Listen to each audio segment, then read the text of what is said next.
Ada banyak nikmat yang bisa kita dapatkan dalam hidup. Salah satunya bisa menikmati lingkungan yang bersih. Jalan-jalan yang bersih, bebas dari sampah dan debu. Taman-taman terawat dengan indah, dengan rumputan hijau yang subur, dan bunga-bunga yang mekar dengan warna-warna cerah. Pohon-pohon besar memberikan naungan yang sejuk dan melindungi lingkungan di sekitarnya. Berjalan di tempat yang bersih tanpa sampah, menghirup udara yang segar tanpa polusi, jauh dari berbagai sumber penyakit adalah hal yang sering kita jumpai dalam kehidupan sehari-hari.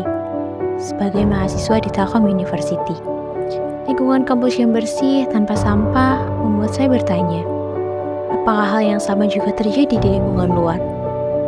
Saat mencari data dan fakta, ternyata lingkungan yang kotor tidak hanya membuat penghuninya tidak nyaman, namun juga mendatangkan berbagai sumber penyakit.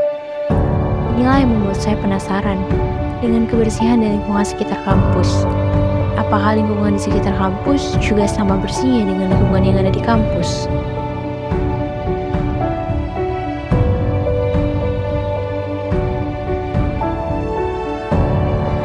Coba kita lihat daerah di sekitar kampus.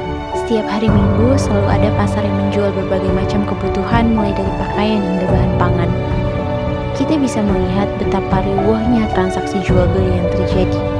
Dan tak jauh dari sana, di perumahan warga yang tak jarang dijadikan kos-kosan, tempat anak rantau tinggal dan menetap di tengah hiruk-pikuk sulitnya menjadi mahasiswa, ada tempat-tempat yang luput dari perhatian mata.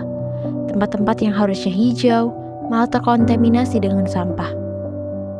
Sampah menjadi hal yang lumrah dan dekat dengan kehidupan mahasiswa.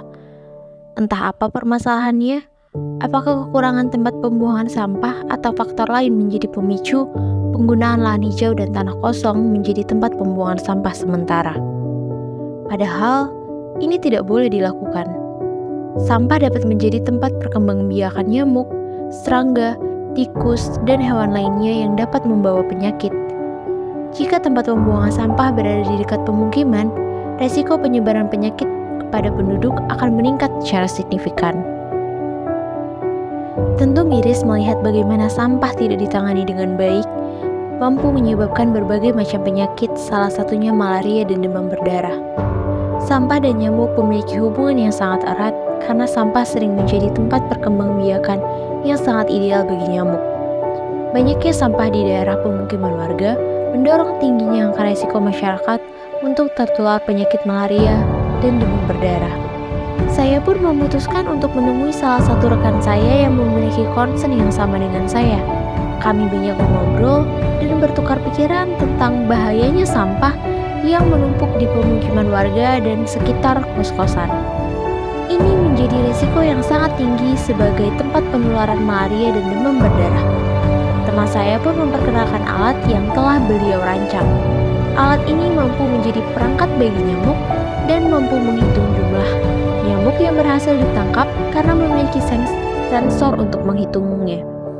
Untuk penggunaannya cukup mudah, hanya perlu menyambungkan alat ini ke sumber listrik dan menekan saklar on pada alat. Maka alat ini akan hidup dan berputar karena ada baling-baling di dalamnya. Alat ini juga disertai dengan sensor-sensor pendukung yang mampu mendukung masyarakat untuk memerangi malaria dan demam berdarah. Saya pun tertarik untuk mencoba dan merasakan manfaat dari alat ini. Saya berharap alat ini mampu membantu masyarakat untuk memerangi malaria dan demam berdarah yang masih menjadi momok menakutkan bagi masyarakat.